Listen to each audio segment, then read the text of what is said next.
The cheap polyester crunched in my hands, smelling of factory dust. Printed across the front in peeling white letters were the words, "Kitchen Staff." My son threw his head back and laughed, declaring it perfect for me, while his wife smirked over her wine glass. They thought this was a harmless prank on a helpless widow. They did not know that for $4.99.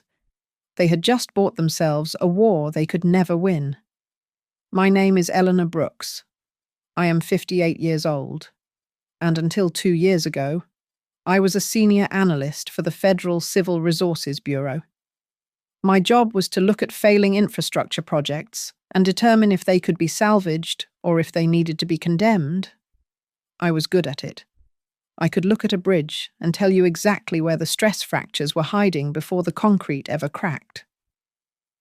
But as I stood in my son's living room on Christmas Eve, I realized I had been blind to the structural failure of my own family. I live alone in Riverton now. It is a quiet town, the kind of place people move to when they are done with the noise of the city. Since my husband died, the silence in my house has grown louder. I filled it with books and gardening. But what I really wanted was my son. Daniel is 34. He used to be my whole world. We survived the lean years together after his father passed, just the two of us against the tide. But then he met Marissa. Marissa is 30. She is beautiful in a sharp, manufactured way, like a diamond cut to draw blood. From the moment we met, she treated me not as a mother-in-law, but as an obstacle, a relic. She looked at my sensible shoes and my old sedan with a mixture of pity and disgust. So when Daniel called me 3 days ago, breaking a silence that had lasted for 4 months, I was surprised. "Come over for Christmas." "Mum," he had said, "we miss you." I wanted to believe him.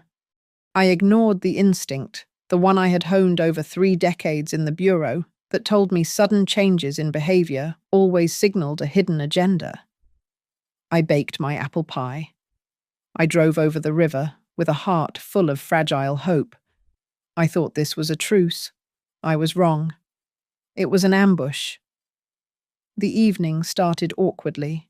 The house was cold, despite the heating being on. We sat in the living room, surrounded by decorations that looked like they had been staged for a magazine shoot rather than a family holiday. Then came the gifts. Marissa handed me a flat package wrapped in silver paper. "Open it." "Eleanor?" she said, her smile tight. I saw it and just knew it was you. I carefully peeled back the paper. Inside lay a black apron made of cheap, stiff polyester. It felt rough against my skin. Printed across the front in large, white. Peeling letters were 2 words, "Kitchen Staff." I stared at it. My heart hammered a slow, painful rhythm against my ribs. It was not a gag gift. It was not a funny inside joke. It was a label. Daniel glanced at the apron and burst out laughing. "Oh, that is rich," he crowed, leaning back in his leather armchair. "Perfect. It really suits you." "Mom?" My hands clenched around the fabric. I looked at my son, waiting for him to see the hurt on my face, waiting for him to apologize. He did not. He just kept laughing. "I thought since you have so much free time now," Marissa said, swirling the red wine in her glass, "you could make yourself useful next time you visit, instead of just sitting there like a guest." "A guest," I whispered. "I am his mother." "Exactly," she replied, her voice dropping to a cool, dismissive tone. "Family pitches in. Consider that your uniform." I forced a smile. It felt like cracking plaster. "Thank you," I said. "It is very practical." "I knew you would like it," Daniel said, wiping a tear of mirth from his eye.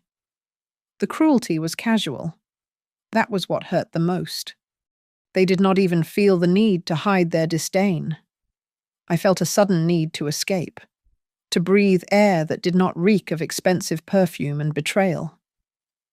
"I need to use the restroom," I said, standing up a little too quickly. I walked down the hallway, my legs feeling heavy. I did not go to the bathroom immediately. I stopped near the kitchen door to steady my breathing. That was when I heard their voices. They thought I was out of earshot. They thought I was just a deaf, old woman who did not matter. "She did not even fight back," Daniel said. His voice was devoid of the laughter from a moment ago. "I told you she's getting soft." "Soft means weak," Marissa corrected him. "And weak means we can move up the timeline. By New Year's, we will have that house listed." I stood frozen in the hallway. The apron was still clutched in my hand. They were not just being mean. They were planning something. And as the realization settled over me, the grief in my chest began to harden into something cold and sharp. I remained in the hallway, pressing my back against the floral wallpaper that I had paid for 3 years ago. The silence of the house seemed to amplify the beating of my heart. My mind drifted back to the days after my husband died. I remembered the nights I sat at the kitchen table, staring at a stack of bills that seemed higher than the income I brought in. I remembered skipping meals so Daniel could have new sneakers for gym class. I remembered the way he used to look at me when he was 10 years old, clutching my hand at his father's funeral, promising me that he would always take care of me. I had built my life around that promise. I believed that the bond between a mother and her son was the one thing in this chaotic world that was immutable. It was the bedrock of my existence. But standing there in the shadows of his hallway, I felt the ground beneath me turn to sand. Marissa's voice drifted through the crack in the kitchen door. It was low, but every word was distinct, cutting through the air like a serrated knife. "She is a burden." "Daniel?" Marissa said. "Look at her. She sits there with that pathetic look on her face, expecting us to entertain her. I cannot stand it." "I know, babe." Daniel replied. His voice sounded weary, but not defensive. He was not fighting for me. He was placating her. "But she is my mum. I cannot just kick her out on Christmas Eve." "Why not?" Marissa countered. "She is dragging us down. You know we cannot afford to keep playing the dutiful children. We need to focus on our future." I looked up that facility in East Riverton, the state-run one. I held my breath. The facility in East Riverton was notorious. It was a warehouse for the forgotten, a place where the elderly were sedated and left to stare at peeling walls until they expired. "It is cheap," Daniel said, a hesitation in his tone. "But is it safe? Does it matter?" Marissa snapped. "She is practically senile anyway. A person who is poor, useless, and old does not need luxury. Keeping her around is just destroying our quality of life. She is like a leech." "Daniel?" I closed my eyes. Tears pricked at the corners, hot and stinging. Poor I had never asked them for a single dollar. In fact, I had silently paid off Daniel's student loans 5 years ago without him even knowing the money came from me. I had let him believe it was a clerical error or a grant. Useless, I had spent 30 years analyzing complex federal data, saving the government millions. And now, to my own son, I was nothing more than debris to be swept away. I waited for Daniel to shout at her. I waited for him to tell her that I was the woman who sacrificed everything for him. I waited for the boy I raised to stand up. "You are right," Daniel said softly. The air left my lungs. I cannot support her forever, he continued, his voice gaining a strange, petulant strength. I have my own life. She really has no value left. Does she? None. Marissa confirmed. She is just dead weight. Something inside me shattered. It was not a dramatic break, but a quiet, irreversible fracture. The son I adored, the boy I had protected from the world, was gone. In his place stood a stranger who viewed my existence as a line item in a budget he wanted to cut. I stepped back from the door, my hands trembling. I walked to the bathroom and splashed cold water on my face. I looked at my reflection in the mirror. The woman staring back looked pale and shaken, but her eyes were dry. I would not let them see me cry. I would not give them that satisfaction. I returned to the living room. The silence was heavy, suffocating. Daniel and Marissa were back on the sofa, scrolling through their phones. They looked up as I entered, their expressions masks of polite boredom. I am feeling unwell, I said, my voice steady. I think I will head home. Oh, Daniel said, not moving from his seat. Okay, drive safe. Mom, don't forget your apron, Marissa called out, pointing to the cheap black fabric on the coffee table. I picked it up. I won't. I said. I walked out into the cold night air. The snow was falling softly on the driveway. I got into my car and sat there for a long moment, gripping the steering wheel until my knuckles turned white.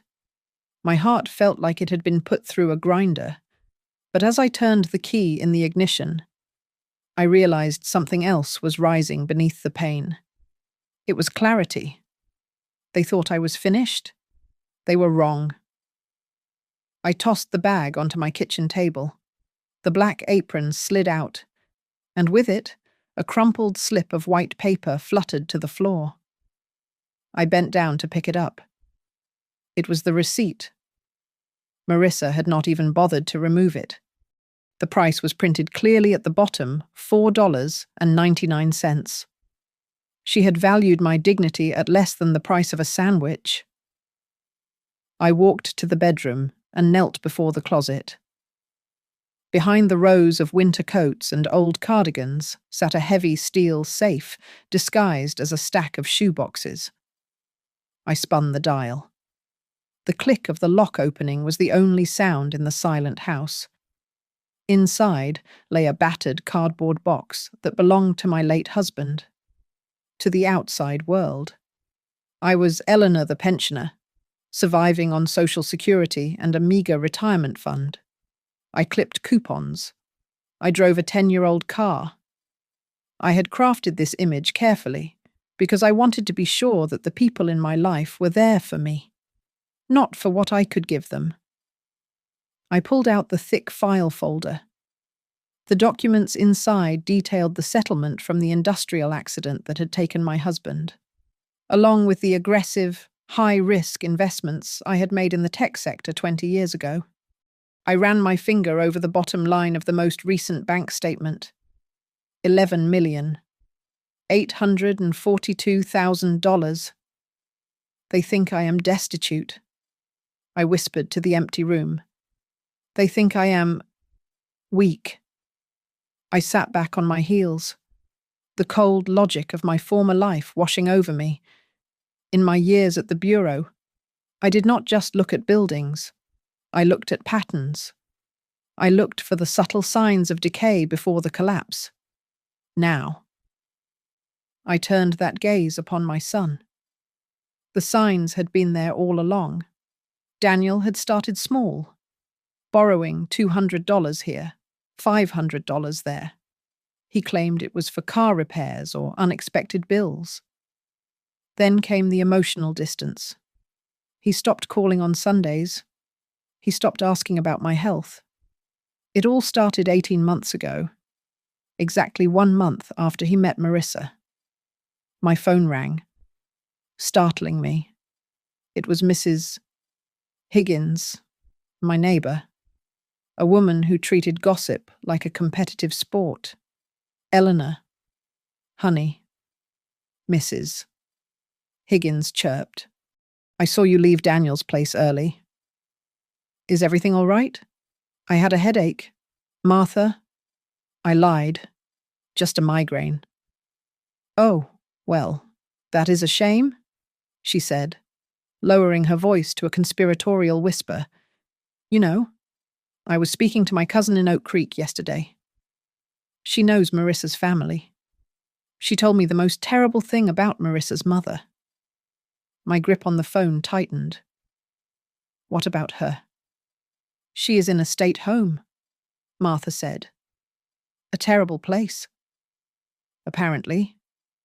Marissa convinced her to sign over the deed to her house for safekeeping 2 years ago, 6 months later. The poor woman was in a shared room at the county facility, and Marissa was driving a new luxury car. Can you imagine? The air in my room seemed to drop 10 degrees. She did what I asked, my voice trembling.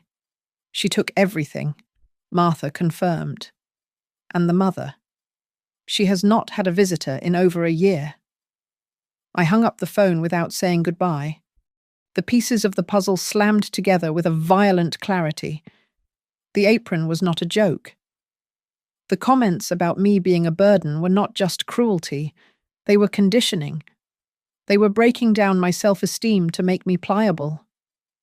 Marissa had run this play before, and she had won. Now, she was running it on me. I looked at the bank statement in my lap. I looked at the photo of Daniel on my nightstand, the boy who used to bring me dandelions. That boy was gone.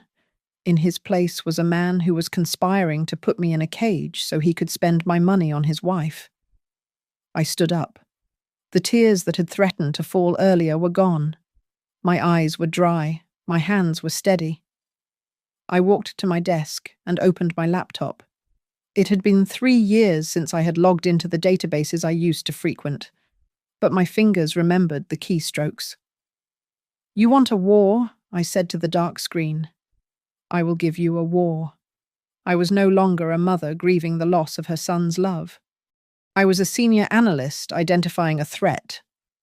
I opened a new spreadsheet and typed 2 names at the top, Daniel Brooks and Marissa Brooks. The investigation had begun. I sat in the glow of my monitor, the blue light reflecting off my glasses. The rest of the house was dark, but my mind was sharper than it had been in years. I was not just a retired mother anymore. I was an auditor of truth. I started with the public records, the kind of surface-level data that anyone could find if they knew where to look. It took me less than an hour to find the first crack in the foundation. Daniel was drowning. The public liens filed against him in the county clerk's database were staggering. There were 3 judgments from failed business ventures totaling nearly $300,000. I stared at the number, feeling a cold knot form in my stomach. $300,000. Daniel had always been cautious with money. He was the boy who saved his allowance for months to buy a video game. This recklessness did not belong to him. I dug deeper, cross-referencing dates. The timeline was undeniable. The debt had not accumulated over years. It had exploded in the last 18 months. The exact amount of time he had been with Marissa. I pulled up his social media feeds and cross-referenced them with the dates of the largest credit card withdrawals that I could infer from the bank liens. The pattern was grotesque. On the days Daniel was supposedly working late to pay off debts, there were check-ins at luxury day spas, receipts for 5-star dining in the city, and photos of Marissa wearing designer handbags that cost more than my first car. You are bleeding him dry, I whispered to the screen, but it was worse than just spending. I traced a recurring transfer from an old joint account Daniel had mistakenly left my name on years ago. He likely forgot I could see the activity. The money was flowing out of his account and into a private holding in a bank in Delaware. I used a few of my old aggressive search techniques to ping the routing number. The account was not just Marissa's. It was a joint account linked to a man named heavily redacted in public files, but I saw the surname. It was not a relative. Then came the centerpiece of their scheme. I found a digital trail of emails and real estate inquiries. They were getting appraisals. They were preparing to sell the house on Elm Street. I leaned back in my chair and let out a dry, humorless laugh. They were going to sell the house to pay off the debts she had racked up. There was just one massive flaw in their plan. Daniel did not own the house. I walked to the safe again and pulled out the original deed from 12 years ago. When Daniel was 22, I had bought the house for him to get him started, but because his credit was non-existent at the time, the deed remained in my name. We had never bothered to change it because I trusted him. Legally, that house was mine. They were plotting to sell my own property to fund their lifestyle, all while planning to dump me in a state facility. I needed to know their timeline. I remembered that when they adopted their golden retriever last year. I had paid for a high-end security system with internal cameras so they could check on the dog. They had never changed the master administrative password. I logged in. The feed from the living room camera flickered to life on my screen. It was live. Daniel was pacing the floor, looking pale and sweaty. Marissa was sitting on the sofa, filing her nails. "We have to do it this month." "Daniel," Marissa said, "the market is dropping." "But Mum," Daniel started, his voice cracking. "If we sell the house, where do we go?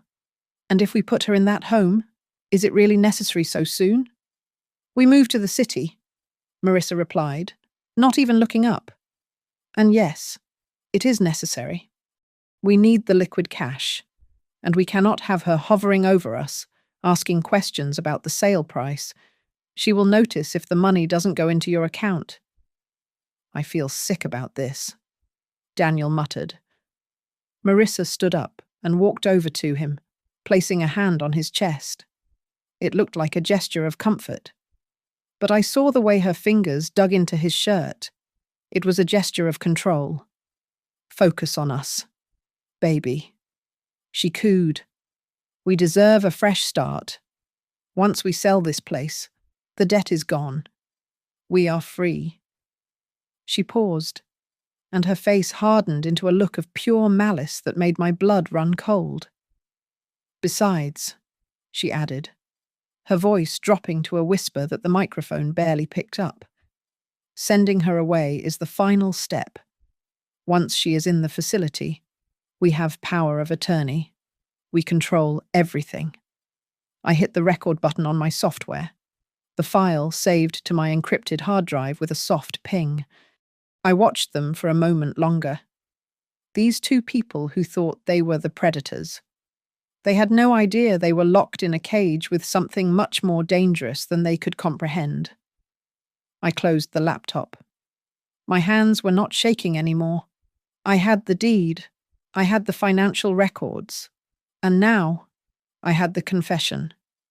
It was time to introduce myself to my daughter-in-law properly. 2 days later. The doorbell rang. I watched them through the peephole before opening the door. Daniel wore a suit that was slightly too tight across the shoulders, and Marissa was dressed in a modest cream cardigan that clashed with the predator I knew lurked underneath. I opened the door and invited them in. I offered tea. They refused. Daniel paced around my living room, his hands clasped behind his back like a nervous salesman. "Mum, we have been thinking," Daniel started, his voice pitching higher than usual. "The market is really hot right now. We have an incredible opportunity to leverage our assets into a high-yield investment. We are thinking about selling the house on Elm Street to reinvest the capital." I sat perfectly still in my armchair, folding my hands in my lap. That sounds like a big step, I said calmly. But when you say you are selling the house, do you mean you are selling my house? Daniel stopped pacing. He blinked, looking momentarily thrown off script. Well, I mean, I live there. He stammered. It is basically mine. You just have your name on the paperwork from back when I was starting out. It is a formality. A formality? I repeated. Marissa leaned forward, her eyes narrowing. She did not like the resistance. Eleanor, let's be real here, she said, her voice dripping with condescension. You are nearly 60. You do not need to hoard assets. You should step back and yield to the young people who are actually trying to build a future. Holding on to that deed is just selfish. I reached under the cushion of my chair and pulled out a manila envelope. I extracted the original deed. The paper yellowed slightly at the edges, and placed it on the coffee table between us. The bold black letters stated my name clearly as the sole owner. I am not hoarding assets. Marissa, I said, I am protecting my property, and I have no intention of selling the roof over my son's head so you can gamble the money away. Marissa's face went pale. Her eyes darted from the document to Daniel, her composure cracking. She had assumed I was a clueless old woman who had forgotten the legalities. She had not expected me to have the paperwork ready. Daniel looked at the deed, and then his face flushed a deep, angry red. He did not see a mother protecting him from homelessness. He saw an obstacle. Why are you doing this? He shouted, throwing his hands up. You are trying to sabotage me. I have debts. Mum, I have plans. Why do you always have to control everything? I looked at him, my heart aching with a profound sadness. He was 34 years old, yet he stood there throwing a tantrum like a toddler denied a toy. But it was worse than immaturity. It was manipulation. He had been twisted so thoroughly by the woman sitting next to him that he truly believed I was the villain for not handing over a $400,000 asset. I am not controlling you, Daniel, I said softly. I am refusing to let you ruin yourself. This is ridiculous. Daniel spat. He took a deep breath, trying to regain the facade of the reasonable adult. Look, Mum, just sign the transfer papers. We brought them with us. If you sign the house over to me today, we can handle the sale, pay off my debts, and we can all go back to being a happy family. Do it for the sake of peace. He pulled a pen from his pocket and held it out to me. The gesture felt like a weapon. No, I said. The word hung in the air, heavy and absolute. Marissa stood up slowly. The mask of the polite daughter-in-law evaporated completely. Her eyes were cold, calculating, and dangerous. You are making a mistake. Eleanor, Marissa said. We are trying to do this the easy way. You really do not want to see what the hard way looks like. Is that a threat? I asked. It is a reality check, she replied. Daniel looked between us, his anger simmering down into something sullen and resentful. He put the pen back in his pocket. Come on, Marissa, he muttered. She is not going to listen. She never listens. They walked to the door without saying goodbye. As they stepped out onto the porch, I saw them exchange a look. It was not a look of defeat. It was a look of silent agreement. They had tested the waters, and they had found a wall now. They were going to bring a sledgehammer. I locked the door and engaged the deadbolt. I knew, with a chilling certainty, that the time for talking was over. They were desperate, and desperate people did terrible things. I checked the battery on my recorder and prepared for the siege. 3 days after the confrontation about the deed, the phone rang. It was Daniel. His voice was smooth, stripped of the anger from our last meeting. He wanted to apologize. He wanted to cook me dinner. He said that family was too important to lose over a misunderstanding about paperwork.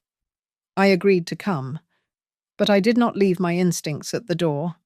I wore a jacket with deep pockets, and in the left one, I carried a piece of technology that I had not used since my days investigating contractor fraud.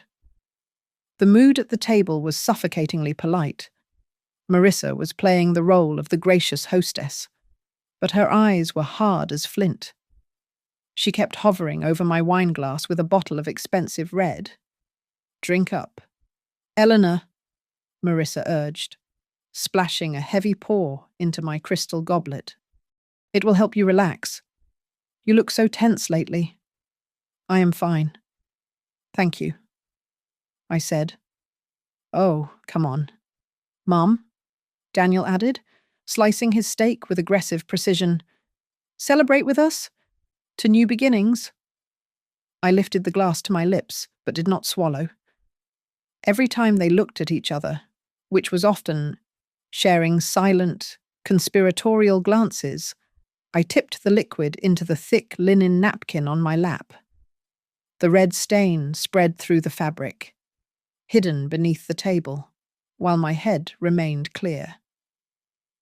By the time the main course was finished, Daniel pushed his plate away and leaned forward. The pleasantries evaporated. "So, Mum?" he started, trying to sound casual. "We were worried about you managing your finances alone. It is a lot for one person, especially at your age. Which bank are you using for your primary savings?" Now I watched him. He was fishing. He wanted to know where the treasure was buried. "I manage just fine, Daniel," I replied softly. "But should you have to?" Marissa interjected. Her voice was like syrup laced with arsenic. "A person your age gets confused. Scammers target the elderly every day.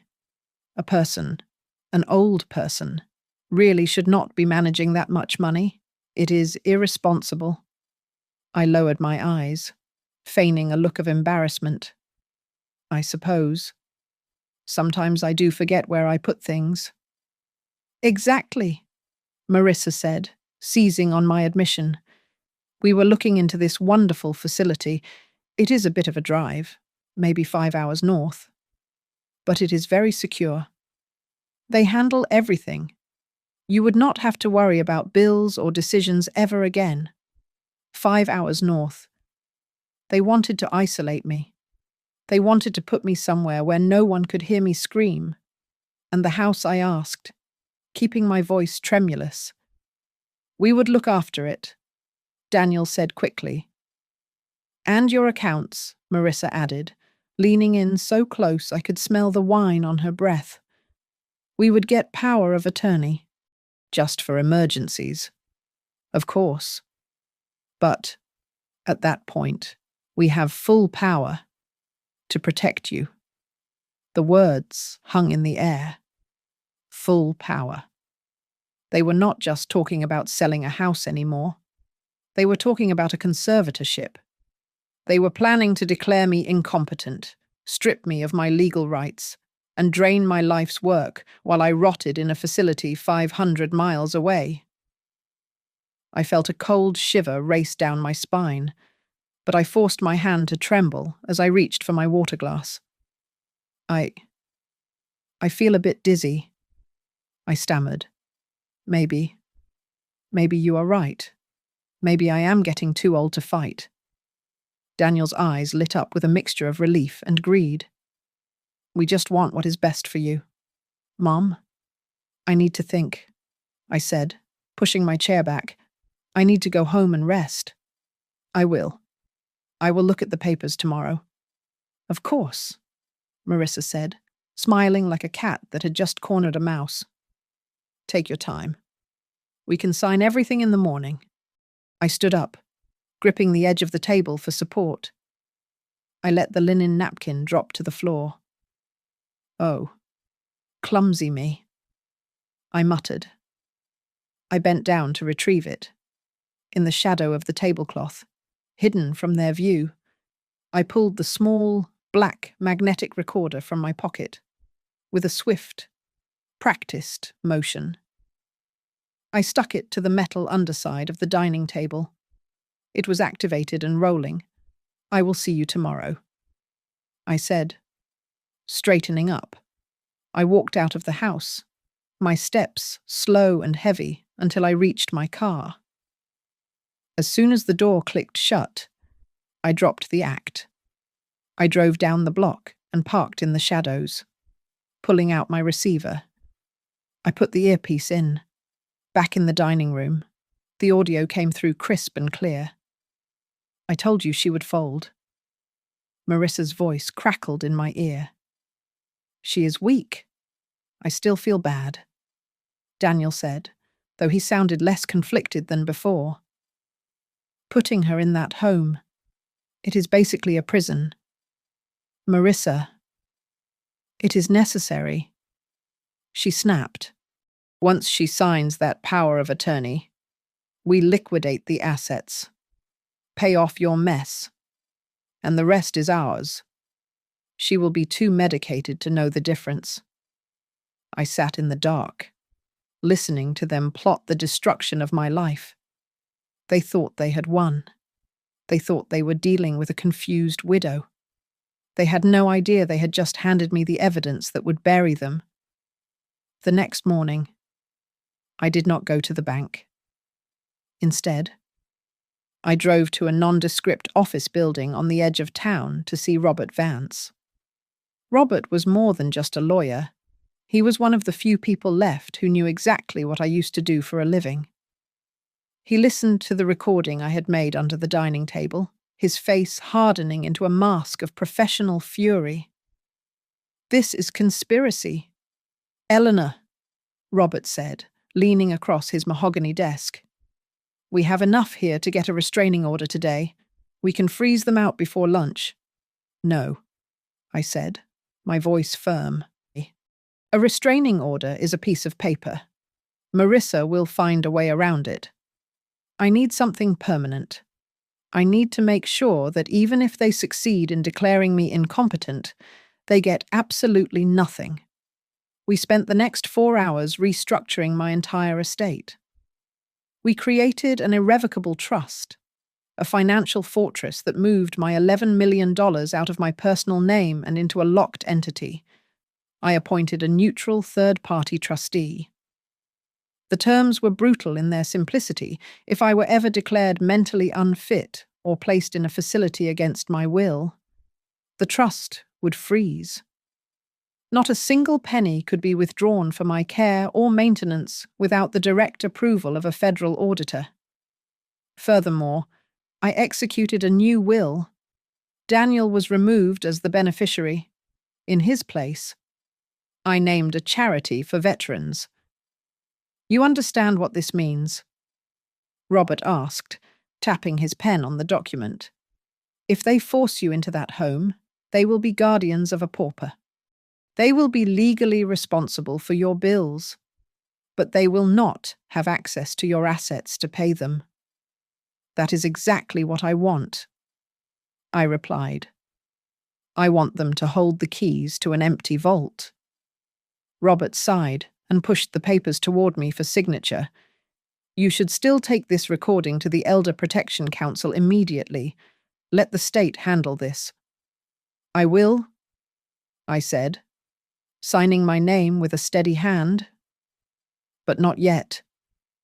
I need to look them in the eye one last time. I need to see if there is anything left of my son to save." I left his office and made the call. My hands were gripping the steering wheel, but my voice was the picture of defeat. "Daniel?" I said when he answered. "You win. I am tired of fighting. Bring the transfer papers for the house over next Friday. We will have dinner, and I will sign everything. Really, Daniel asked. I could hear the excitement in his voice, the relief of a man who thinks his debts are about to vanish. That is great. Mum, you are making the right choice. We will take care of you. I know you will. I lied. The week that followed was a blur of calculated preparation. I did not cook or clean. Instead, I turned my home into a surveillance trap. I purchased 3 high-definition cameras disguised as smoke detectors and installed them in the living room, the kitchen, and the hallway. I synced them to a cloud server that Robert had access to. I spent my evenings compiling the dossier. I printed the bank statements showing Daniel's debts. I printed the emails between Marissa and the care facility. I burned the audio recording onto a flash drive. I organized everything into a neat black binder. On Friday afternoon, the house was silent. The winter sun was setting, casting long, cold shadows across the floorboards. I dressed carefully in my best suit, the one I used to wear for federal hearings. I applied my lipstick. I checked the camera angles one last time on my tablet. I sat in my armchair facing the door. The black binder sat on the coffee table, innocuous and deadly. I was not afraid. The grief that had paralyzed me on Christmas Eve was gone. In its place was a cold, rhythmic focus. They were coming to take my life apart, but they did not know that I had already changed the locks on their future. The clock on the mantel chimed 6 times. Headlights swept across the front window. They were here.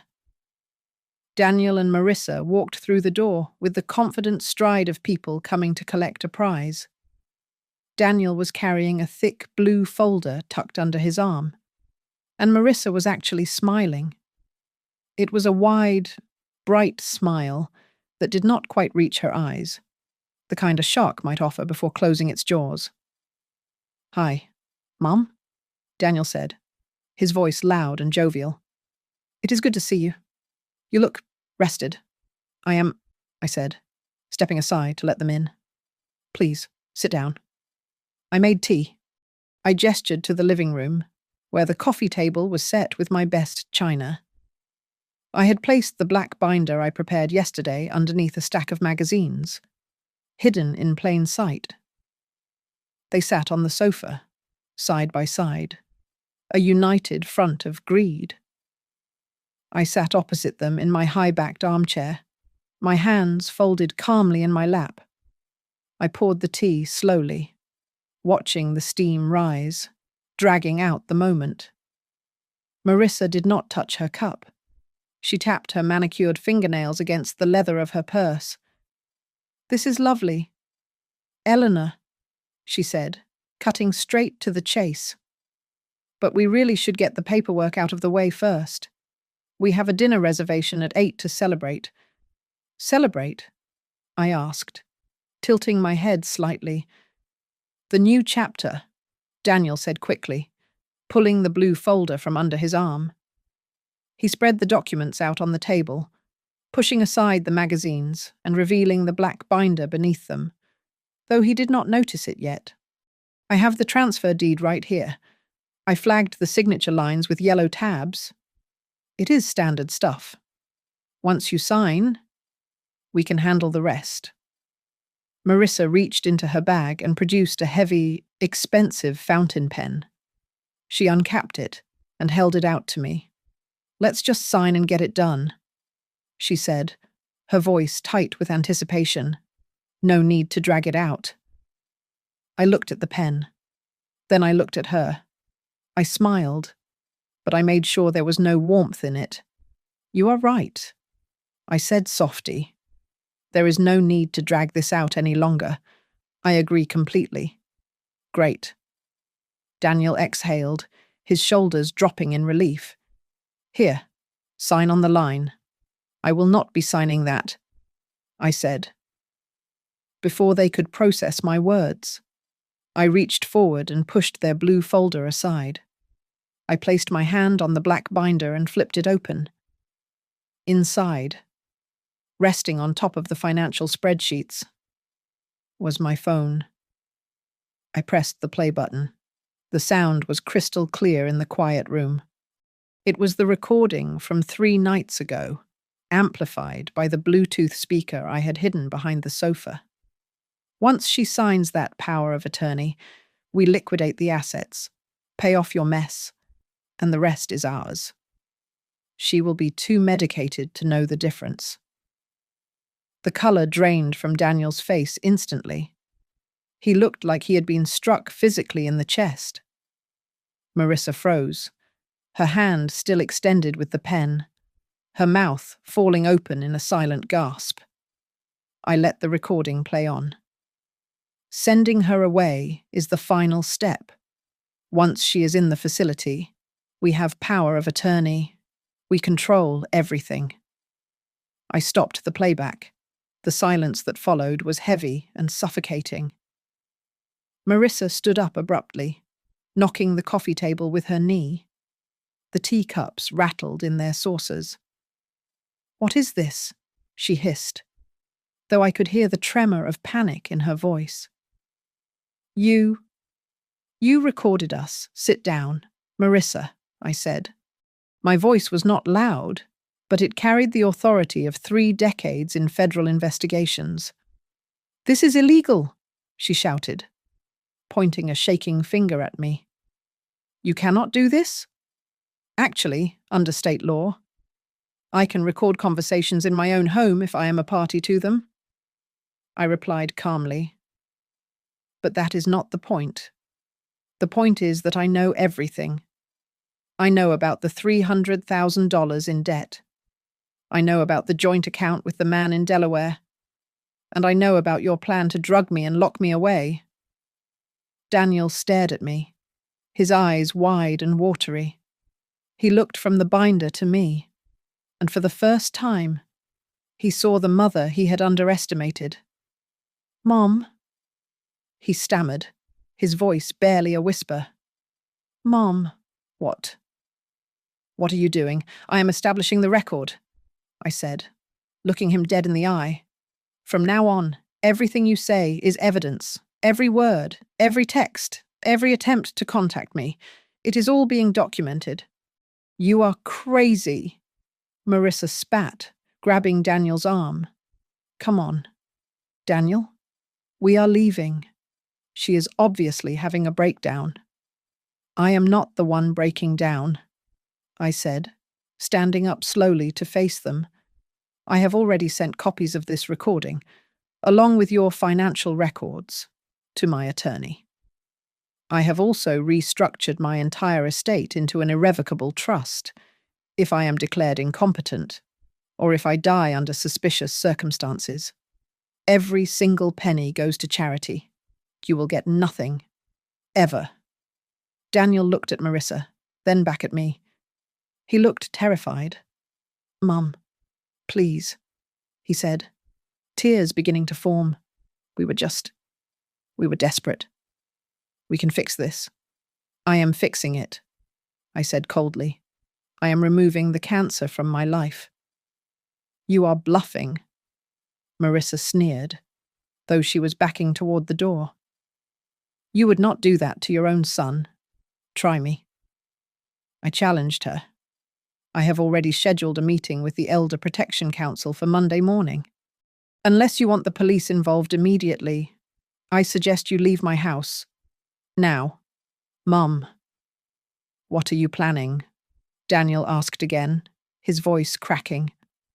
"Are you going to send us to jail?" I looked at my son, the boy I had loved more than life itself, and I felt nothing but a hollow, icy resolve. "I am not paying the price today," I said. You seem to be under the impression that I spent my career stamping forms in a basement," I said, my voice cutting through the tension in the room like a razor. But that is not true. For the first 20 years of my service, I was not an analyst. I was a field agent for the Internal Investigations Division. My job was to hunt down federal employees who embezzled funds, falsified records, and exploited their positions. I built cases against people far smarter and far more dangerous than you.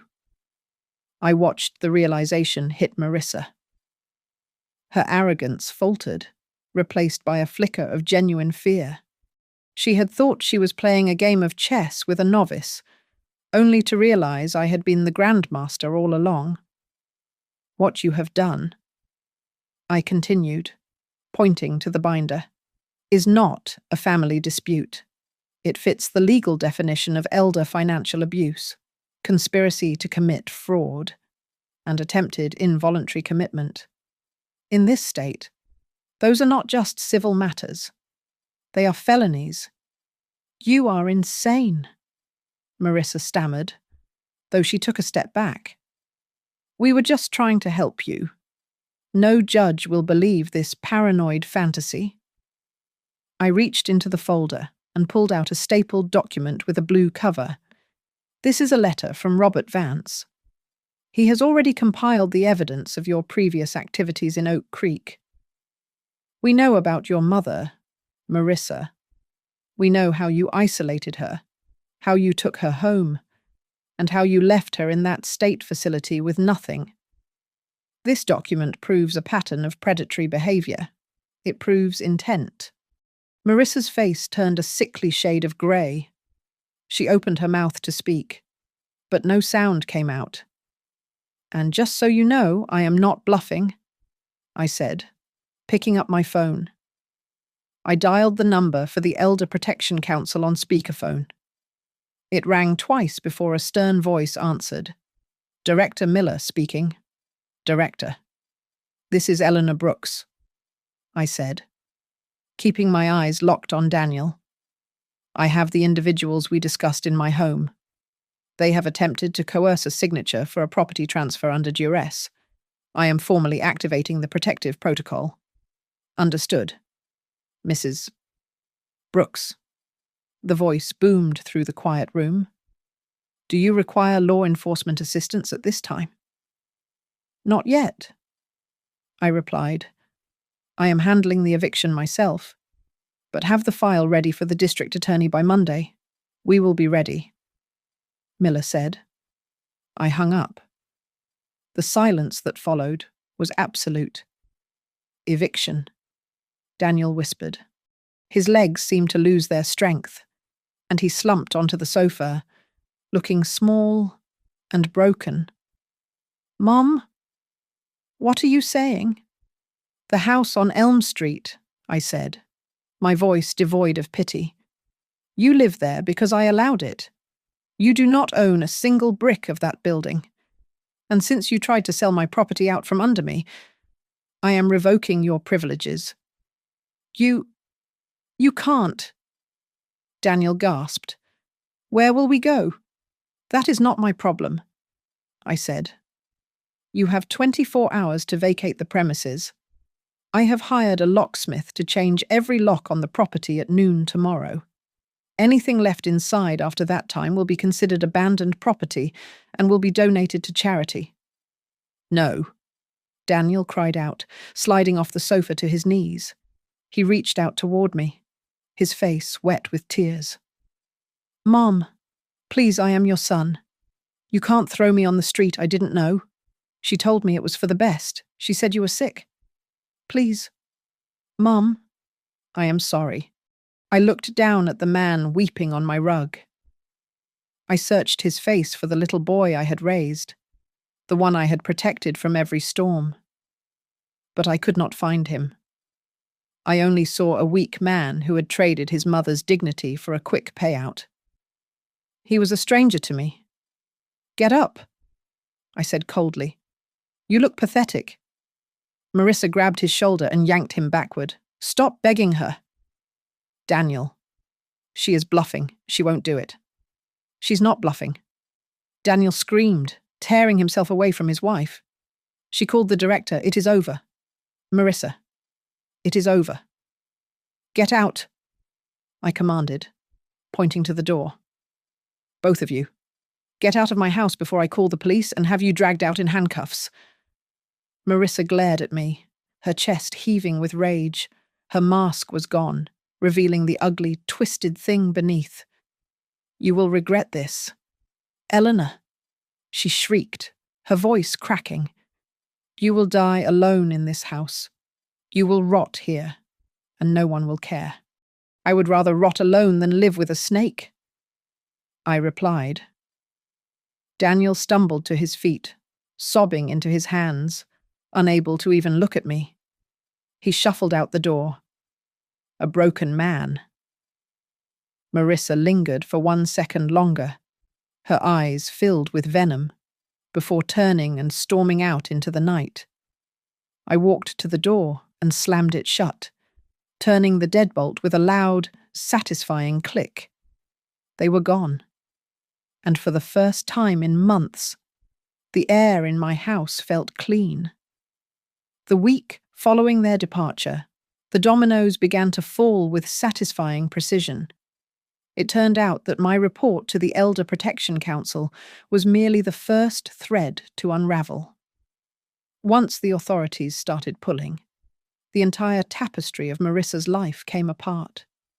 The joint account in Delaware was flagged for money laundering, and investigators discovered a trail of credit card fraud and identity theft stretching back 5 years. The woman who had plotted to put me in a cage was now facing a prison sentence of her own. Daniel filed for legal separation the day the police brought him in for questioning. The illusion had finally shattered. He realized with devastating clarity that he was never her partner in building a future. He was just a tool she used to pry open vaults. He came to my door 3 days after I changed the locks. He looked 10 years older, his shoulders slumped and his eyes hollow. He stood on the porch holding a bouquet of cheap gas station flowers, tears streaming down his face. "Mum?" he choked out, his voice cracking. "I am so sorry. I didn't see it. I promise. I will make it right. Can I come home?" I looked at him through the screen door. Part of me, the mother who remembered rocking him to sleep, wanted to open the door and hold him. But the woman who had survived the last month knew better. If I opened that door now, he would never learn to stand on his own 2 feet. "No, Daniel," I said softly. "You cannot come home. You need to figure out who you are without me and without her. I forgive you because I am your mother. But forgiveness does not mean access. We need time." I closed the door gently. It was the hardest thing I had ever done, but I knew it was the only way to save him. That afternoon, I formally submitted the full audio report and the transcripts to the authorities. My home was placed into the permanent trust I had created with Robert Vance. It was now legally unassailable by anyone, including my family. I was safe. The next day, I went shopping. I walked into a high-end kitchenware store and bought myself an apron. It was not made of cheap black polyester. It was thick, heavy canvas with hand-stitched leather straps, the kind professional chefs wear in the finest restaurants. It cost $150. I did not buy it to cook for ungrateful guests. I bought it as a trophy. I hung it in my kitchen where the kitchen staff rag used to be. A daily reminder that I was the master of this house. 6 months have passed since that night. My life has blossomed in ways I never expected. I stopped waiting for the phone to ring and started volunteering at the community center. Soon, I was leading a weekly cooking class for seniors. We call it Recipes for Resilience. It is loud, messy, and wonderful. Last Tuesday, Daniel came to the class. He did not say anything. He just stood in the back of the room, watching me teach a group of 80-year-olds how to make a perfect soufflé. When the class ended and the students filtered out, he walked up to the counter where I was wiping down the flour. "You look happy." "Mum," he said quietly. "I am happy," I replied. "Do you think—" He hesitated, looking down at his shoes. Do you think you could ever respect me again? I stopped wiping the counter and looked him in the eyes. Love is something I can always give, I said firmly. But respect is something you have to learn yourself. He nodded, accepting the truth of it, and walked away. He has a long road ahead of him, but at least he is walking it alone. Tonight, I stand by my living room window, looking out at the snow falling on the quiet streets of Riverton. The house is warm. The deed is locked in my safe. I am not the lonely widow waiting to be discarded anymore. I am Eleanor Brooks. I am a survivor. I am a winner. And as I tighten the straps of my leather apron, I smile, knowing that I am finally the one writing the end of my own story. Thank you so much for listening to my story. I would love to know where you are tuning in from, so please drop your city or country in the comments below so we can connect. If you enjoyed this video, please make sure to subscribe to Grandma's Family Diary, hit that like button, and smash the hype button to help share this story with the world.